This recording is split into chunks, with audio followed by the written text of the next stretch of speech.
కానీ స్పోర్ట్స్ కానీ కల్చరల్ మినిస్టర్ని చేసి నా మీద నమ్మకాన్ని ఉంచి ఈరోజు నేను ఒక నాయకురాలిగా ఎదిగే అవకాశాన్ని జగన్మోహన్ రెడ్డి గారు ఇవ్వటం నా జీవితంలో ఆయన నేను ఎప్పుడూ కూడా మర్చిపోలేను, జీవితాంతం కృతజ్ఞతగా ఉంటానని కూడా మీ అందరి సందర్భంగా మీ అందరి ముందు చెప్తున్నా. ఎందుకంటే మీరు కూడా మా స్థాయికి వచ్చేదానికి అవకాశం ఉంది వైఎస్ఆర్ కాంగ్రెస్ పార్టీలో మాత్రమే. ఎందుకంటే కష్టపడే వాళ్ళకి, టాలెంట్ ఉన్న వాళ్ళకి, పార్టీ కోసం ప్రజల కోసం మనసు పెట్టి పనిచేసే వాళ్ళకి ఖచ్చితంగా స్థానం జగనన్న కల్పిస్తారు. దానికి రెండవ నిదర్శనం నా పక్కనున్న వరద కళ్యాణి గారు. తను కూడా ఊరికే వచ్చేయలేదు, చాలా కష్టపడి 2009 నుంచి పాలిటిక్స్లో ఉన్నారు. ఆ తర్వాత నేను మహిళా అధ్యక్షురాలు అయ్యాక మా మహిళా కమిటీలో జనరల్ సెక్రటరీగా నమ్మకంతో 3 జిల్లాలు అప్పగించాను. వైజాగ్, విజయనగరము, శ్రీకాకుళం 3 జిల్లాల్లో నేను ఇచ్చిన ప్రతి కార్యక్రమాన్ని విజయవంతం చేస్తూ ముందుకు వెళ్ళింది. సో అప్పటి నుంచే ఆమె కష్టపడి పనిచేసే తీరు, పార్టీ కోసం ఆమె ధైర్యంగా నిలబడిన తీరు చూసి జగన్మోహన్ రెడ్డి గారు ఎమ్మెల్సీ ఇచ్చారు. సో రిజర్వేషన్ ఉంటేనే మహిళలకు ఇవ్వటం కష్టం. మహిళా రిజర్వేషన్ లేని చోట కూడా రాష్ట్ర వ్యాప్తంగా ఎన్నో పెద్ద పెద్ద పదవుల్ని మహిళల మీద నమ్మకంతో మనకి అందించిన జగనన్నని మనం కాపాడుకోవాల్సిన బాధ్యత ఇప్పుడు మన మీద ఉంది. ఎందుకంటే మీ అందరికీ తెలుసు, ప్రజలు మనని ఓడించలేదు. ఈరోజు ఈవీఎంల మ్యానిపులేషన్ చాలా ఉంది అనేది నేను మొదటి నుంచి చెప్తున్నాను. ఇప్పుడు అవన్నీ కూడా ఒక్కొక్కటిగా బయటికి వస్తున్నాయి.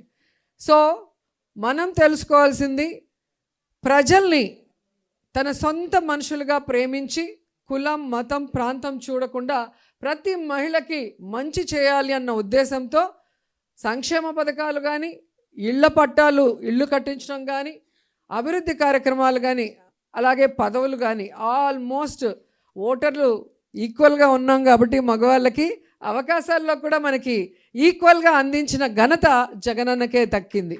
మరి అలాంటి జగనన్నని ఈరోజు మనం కూడా కులం, మతం, ప్రాంతం ఏది కూడా తేడా లేకుండా ప్రతి మహిళ కూడా ఒక శక్తిగా, ఒక టీం వర్క్గా ఫామ్ అయ్యి మనం జగనన్నని మళ్ళీ ముఖ్యమంత్రి స్థానంలో కూర్చోబెట్టాలని కూడా ఈ సందర్భంగా తెలియజేసుకుంటున్నా. ఎందుకంటే ఈ మహిళా దినోత్సవం రోజు రాష్ట్ర వ్యాప్తంగా ప్రతి మహిళ కూడా జగన్మోహన్ రెడ్డి గారు అధికారంలో ఉన్నప్పుడు, ఇప్పుడు కూటమి ప్రభుత్వంలో అధికారంలో ఉన్నప్పుడు మహిళలకి ఏం మంచి జరిగింది అనే దాని మీద బేరీజు వేసుకుంటే ప్రతి మహిళ కూడా ఈరోజు కూటమి ప్రభుత్వం అధికారంలోకి వచ్చిన విధానం చూసి పాలిచ్చే ఆవును వదులుకొని ఎగిసెగిసి దాన్నే దొన్నపోతుని తెచ్చుకున్నామని ప్రతి మహిళ ఫీల్ అవుతుంది. 20 నెలల్లోనే ఎప్పుడు ఎన్నికలు వస్తాయా, కూటమి ప్రభుత్వాన్ని కూకటి వేళ్లతో పెకిలించి పడేద్దామా అని ప్రతి మహిళ కూడా ఎదురు చూస్తుంది. ఎందుకంటే జగన్మోహన్ రెడ్డి గారు ఉన్నప్పుడు మహిళా సాధికారక పాలన మనకు అందిస్తే, చంద్రబాబు నాయుడు కూటమి పరిపాలన ఏమి ఇచ్చింది? నారావారి నరకాసుర పాలన ఇచ్చింది. ఈరోజు రాష్ట్రంలో చూస్తే మనకి గౌరవం లేదు, ముఖ్యంగా రక్షణ లేదు. ఈరోజు ఒక హోంమంత్రి మహిళ అయి ఉండి కూడా మహిళలకి రక్షణ కల్పించలేని దౌర్భాగ్య స్థితిలో మనం ఉన్నాం. ఆమె హోంమంత్రి పదవి తప్ప అన్నీ చేస్తుంది, ఆటలాడుతుంది, పాటలు పాడుతుంది, డాన్స్ వేస్తుంది, అని కూతలు పెడుతుంది. అమ్మ, నీకు ఇచ్చిన పదవి హోంమంత్రి అమ్మా, ఆడవాళ్ళకి రక్షణ కల్పించమ్మా. ఎవరైనా తప్పు చేస్తే వాడు ఎవడైనా కూడా వాడిని శిక్షిస్తే రెండో తప్పు అనేది జరగదు అంటే దానికి ఆమెకి టైం లేదు. అలా అంటే ఇంకో ఆమె మంత్రి ఉంది, ఆ మంత్రి పిఏ మీకు ఉద్యోగం ఇప్పిస్తాను నాతో వస్తావా అని చెప్పి ఆడవాళ్ళ జీవితాల్ని నాశనం చేస్తుంటే ఆ మంత్రి పట్టించుకోకుండా జీవితాలు నాశనం అవుతుంటే చూస్తుంది. ఇంకో ఆవిడ ఉంది, అనిత, సవిత, సంధ్యారాణి. ఈ ముగ్గురు మంత్రులు అవ్వటం మహిళలుగా మన దురదృష్టం అని చెప్పుకోవచ్చు. ఎందుకంటే మహిళా మంత్రులు ఉంటే మహిళలకి సంక్షేమాన్ని అందించాలి, మహిళకి భద్రతను అందించాలి, మహిళకి రక్షణ కల్పించాలి, మహిళా సాధికారత దిశగా పనిచేయాలి.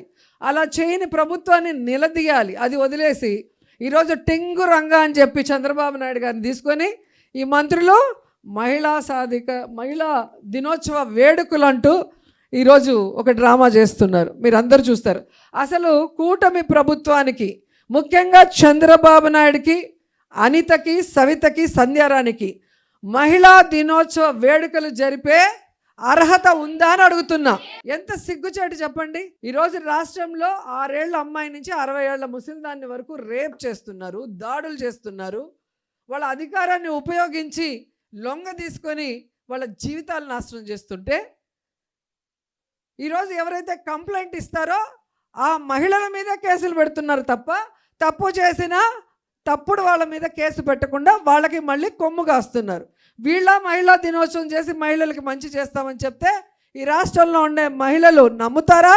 ఈరోజు అధికారంలోకి వస్తే కులం, మతం, ప్రాంతం, పార్టీ చూడకుండా మహిళలందరికీ మంచి చేస్తాం, జగన్మోహన్ రెడ్డి గారు ఇచ్చిన దానికన్నా డబుల్గా ఇస్తామని చెప్పారు కూటమి ప్రభుత్వం. ఇచ్చారా? ఈరోజు కులం, మతం, పార్టీ చూడకుండా మన పార్టీ అయినా వాళ్ళ పార్టీ అయినా అందరినీ వెన్నుపోటు పొడిచేయటమే. వెన్నతో పెట్టిన విద్య చంద్రబాబు నాయుడుకి. నిజమే కాదా? సో ఈరోజు మననే కాదు, అటు బీజేపీ మహిళల్ని, తెలుగుదేశం పార్టీ మహిళల్ని, జనసేన మహిళల్ని కూడా వెన్నుపోటు పొడిచిన ఘనత చంద్రబాబు నాయుడికే దక్కింది.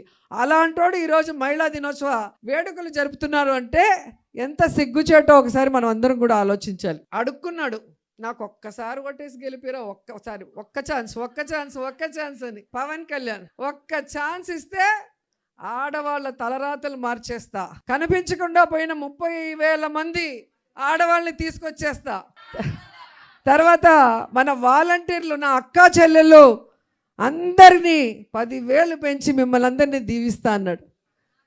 సుగాలి ప్రీతి పేరు చెప్పుకొని సుగాలి ప్రీతి వాళ్ళ తల్లి కన్నీళ్లతో గెలిచిన పవన్ కళ్యాణ్ ఈరోజు అదే సుగాలి ప్రీతి తల్లి కన్నీళ్లు పెడుతున్నా అపాయింట్మెంట్ ఇవ్వకుండా, ఆ కుటుంబానికి న్యాయం చేయకుండా మోసం చేసిన వ్యక్తి.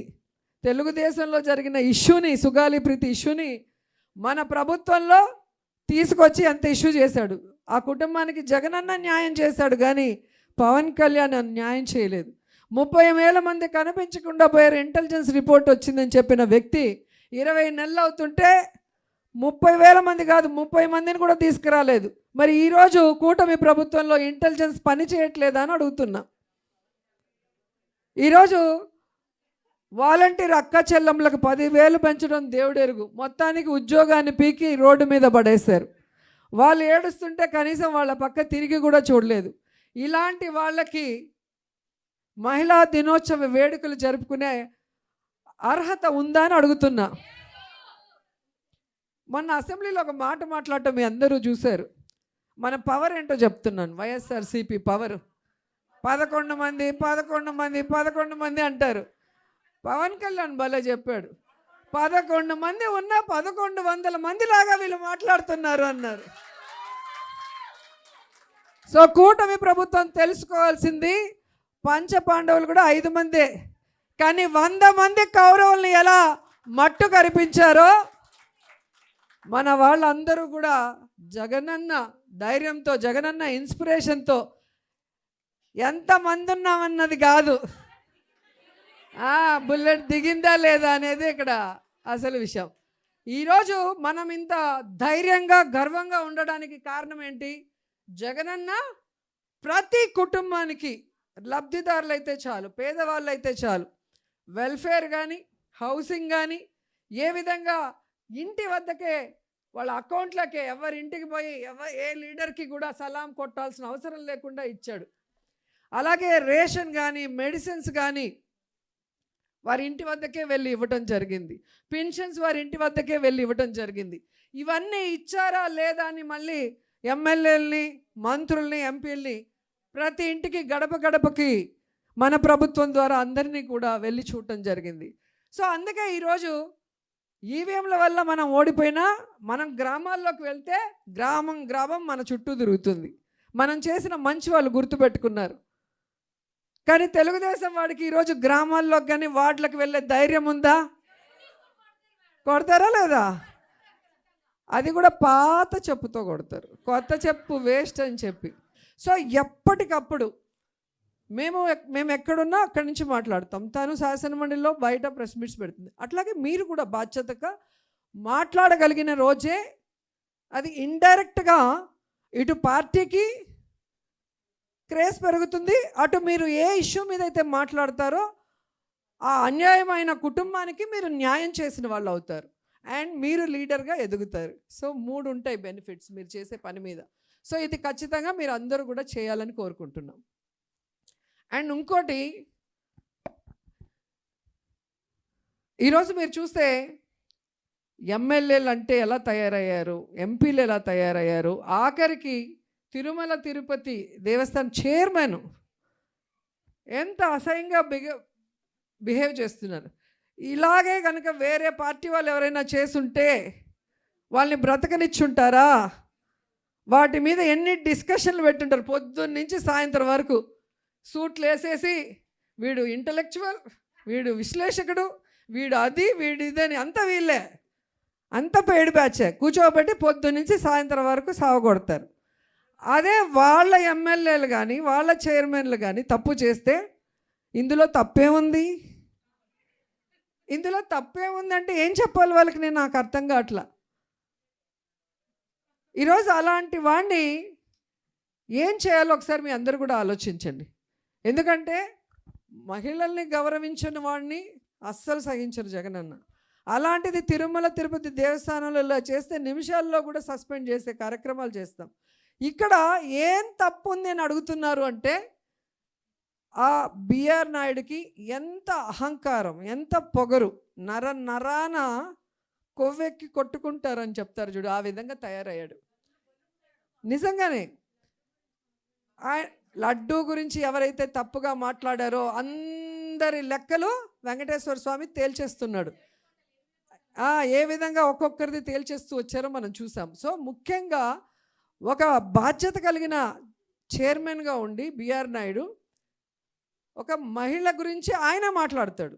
దీంట్లో తప్పేముంది, మాకు ఎప్పటి నుంచో పరిచయం ఉంది, వాళ్ళ ఇంట్లో లేదు ప్రాబ్లం, మా ఇంట్లో లేదు. నువ్వు TV5 నాయుడు ఉంటే మాకు ఏం ప్రాబ్లం లేదు, మీ ఇష్టం ఎన్న సావండి. కానీ టీటీడీ చైర్మన్గా ఉన్నప్పుడు ఇంతవరకు ఏ దేవాలయంలో కూడా ఇలాంటి చైర్మన్, ముఖ్యంగా టీటీడీ చైర్మన్గా ఉన్న వాళ్ళ మీద ఇలాంటి వీడియోస్ కానీ ఇలాంటివి వచ్చింది దాఖలాలే లేవు. సో ఈ రోజుటికైనా ఆయన్ని రిజైన్ చేయించండి అంటే చంద్రబాబు నాయుడు చెప్తేనే నేను చేస్తాను. అదే అంటున్నా, ఆ ఆడియో నాయుడు ఈ వీడియో నాయుడు ఎప్పుడు మాట్లాడుకుంటారో ఎప్పుడు చేస్తారో తెలియదు. ఇలాంటి విషయాలు వచ్చినప్పుడు మనం అందరం కూడా గట్టిగా పోరాటం చేయాలి. ఇప్పుడు మేము ఒక్కరమే చేస్తే అవ్వదు. సో జగనన్న మళ్ళీ ముఖ్యమంత్రి అవ్వాలి, ఈ రాష్ట్రంలో మహిళలందరూ బాగుండాలి అంటే ఆ మహిళలకి ప్రతినిధులైన మనం అందరం కూడా ఇక్కడ రాజకీయాల్లో ఉన్న వాళ్ళం ధైర్యంగా పోరాడాలి.